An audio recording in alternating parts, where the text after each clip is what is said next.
It's a picture that I have hanging on the wall right there, and one of my clients drew that picture for me, and he was talking. We was discussing this book called the New Jim Crow one day, and he began to share with me that based on the reading comprehension, private prisons start to calculate who's going to prison based on how you can comprehend by the age of I think 8 years old, 3rd grade, something like that. Saying that if you're not able to comprehend, have good reading comprehension by the age of 8 years old or the 3rd grade, you will have a higher probability, based on statistics, to be behind those bars. So, a part of my business model, the reason why I named it Good News Barbershop, because everything is not about bad news. In a lot of the community, barbershops have been noted as where you come in and exchange all kinds of negative behavior. But as we stated earlier, if you go in the opposite direction, then you'll find your way on a path whereby you'll be able to make an impact and be a part of the solution instead of a part of the problem. And so that's what I wanted to do with my community. Whatever community, I'm originally from Washington, D.C. But whatever community that I'm in, I say I want to make an impact. I want to make an impact with my business. I want to make an impact with my family. That's my wife that spoke earlier. My son is now in training. I'm creating jobs. I'm creating a family. We are a family. And all of these individuals that came out today to support us, these are individuals a part of our community.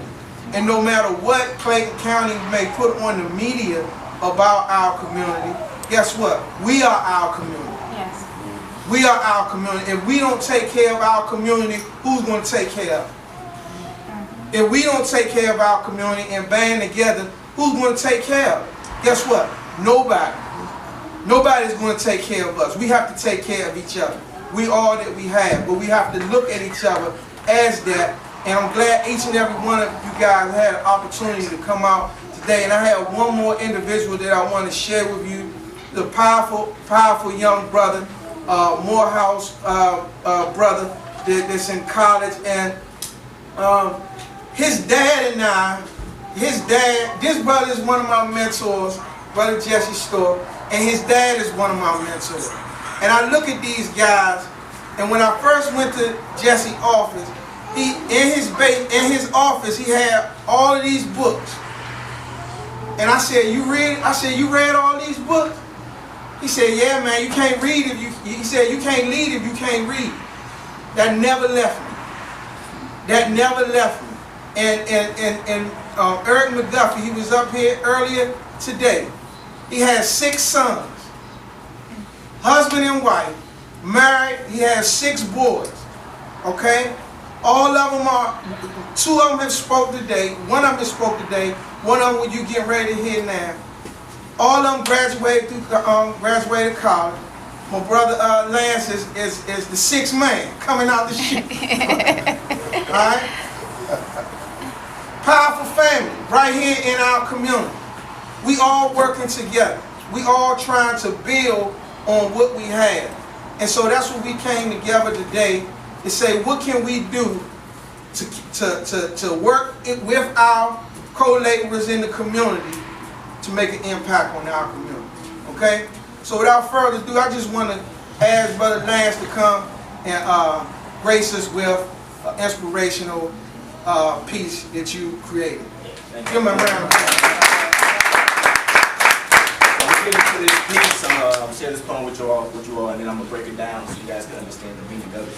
And I call this piece "Stuck." What am I so afraid of? Why am I so scared to start living the life I know I can't be living? I often ask myself these questions. Is it because I don't want to leave what I have always known, lying in bed listening to music as I procrastinate on responsibilities as each day goes by? Or the occasional partying and habitual indulgence of a certain substance that makes me feel good for about an hour, only to regret my decision to indulge up until the next one is being rolled? You may know what I'm referring to. It feels like a never-ending cycle. Maybe I'm not afraid to live the life I know I can't be living. Maybe I'm just stuck in my bad habits, stuck in what has always been comfortable to me. I know what it takes to be great, but a great mistake that I so often make is the decision to do the things I have always done. Yeah, they say consistency is key, but not if I'm doing things that's keeping me from where I want to be. I need to end this cycle of comfortability and get out of my own limits. You see, oftentimes we have the blueprint to a successful life, but fear to get out of our comfort zones, and we wonder why we're not winning. That box we decide to keep ourselves in is the reason we don't expand as human beings. After all, life is about continual growth, and the best way to grow is to go beyond your limitations. Just like a bow and arrow, the further you will pull back, the further you will go. The question is, how far are you willing to be stretched? How far out of your comfortable box are you willing to wander to find out what you are truly capable of? Yes, we are all powerful beyond measure. We are all queens and kings destined to do great things. So if for 1 second you think it's over for you, I need you to get back in the ring and fight to change your life. Because maybe then you'll realize that you are truly amazing. God didn't put you on this earth to stay in your protective cocoon, but to transform you like a caterpillar into a butterfly. So you can spread your wings and see what this life has to offer you. So if you're not willing to be stretched, well then I wish you the best of luck. Because until then you will stay in that box. And you will always be stuck.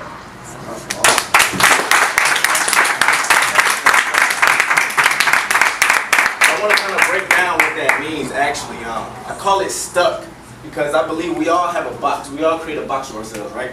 And inside of this box is everything that we're comfortable with, all the habits that we've created and everything we're familiar with. Now outside the box is everything that we're uncomfortable with, all the things that we fear, and all the things we're unfamiliar with. Now some people, say for instance somebody has a fear of speaking to people, right? Some people don't have a problem opening the lid to their box, jumping down into the unknown, and facing the very things that they fear, because they know if they do that, they can turn that thing that they fear into something that is now comfortable for them. So they take that piece and they bring it back to their box. And each time you drop something in that box, your box expands, which means you're growing as an individual. Some people don't have a problem doing it. Now there's others that don't know how to open the lid to that box. They're stuck in that box. Don't know how to deal with the things that they fear. Don't know how to deal with the things that they're uncomfortable with. So I'm going to share a story with you all, and this is a true story. I was a sophomore in high school, and one of the things that I feared the most was standing in front of people and speaking, performing whatever it is. I had a major fear. I was just so uncomfortable with it. And I had a presentation in class, and I blew the entire presentation because in the back of my mind I'm telling myself, I don't want to do this. I'm scared. Like I want to stay in this box, So I blew the entire presentation. Class was laughing at me, and I remember I told myself on that day, I'm never going to speak in front of people again if I don't have to. I told myself that. So fast forward a few years later, I still, stuck in this box. I haven't expanded, and I'm driving in my car. And usually, when I'm driving in the car, I'm listening to music loud in my head, right? And on this day, I decided, you know what? I'm gonna turn down the radio and I'm gonna pray to God. And I'm gonna ask God. I asked God, what is my purpose? What am I here to do on this earth? Please show me the signs. And I promise you, this is a true story. Now, not even a few hours later, I'm sitting down and I'm reading a book on the couch. I don't know, for some reason, I thought I should read a book. I wasn't into reading books at the time. I decided to read a book. And out of nowhere, something came to me. God spoke to me. And he said, do the things that you fear. So I'm sitting on the couch scratching my head like, I don't think you remember what happened sophomore year. Like, that was a terrifying moment, right? But I listened to him. I opened the lid to my box, jumped down into the unknown, and faced the very thing that I feared. And now the thing that I feared, the thing that I feared the most, the thing I was so uncomfortable with is not something that I love, it's something that I'm passionate about, something that I can do on a daily basis. So I just want you guys to understand, you'll learn two things when you jump out into the unknown and face the things that you fear. One, you will learn that once you do that, and you turn it into something that you're comfortable with, you can now put it in your box, and you will start to expand. And the second thing you'll realize is that it's not as bad as you guys think it is. Once you jump out into the unknown and do the things that you fear, you'll start to think to yourself like, man, this is the thing that was holding me back. You know what? Let me grab this piece. Let me come put it in my box so I can expand. Open the lid to y'all's box. Open the lid to your box. Jump out into the unknown. Jump out into the unknown and do the things that you fear. Because the very things that you guys fear, the very things that you guys may be uncomfortable with, is the very thing that might be connected to your purpose and your passion. So open the lid. Because they making money off of it. Y'all ever drove down the street and seen that van with the lights, and you see them guys in the yellow vest cutting the grass? What the side of that van say? Clayton County Prisoners. Them guys ain't getting paid for that. So why? Just look at it like this. Why would we let them? Because you paying for them. You paying for them with your tax money, with your tax dollars. Why let them do that when you can start your own lawn care business? Go to the local government. Hey, look, I'll make sure this is cut like this, that, and the third. Get you a business plan, all this, that, and the third. Bada boom, bada bang. The book of Proverbs says, "My son, hear the instruction of your father. I do not forsake the law of your mother." In Job it says, "Wisdom is with aged men, and with the length of days and understanding." In Leviticus it speaks of rising up before the gray-headed and honoring the presence of the old man.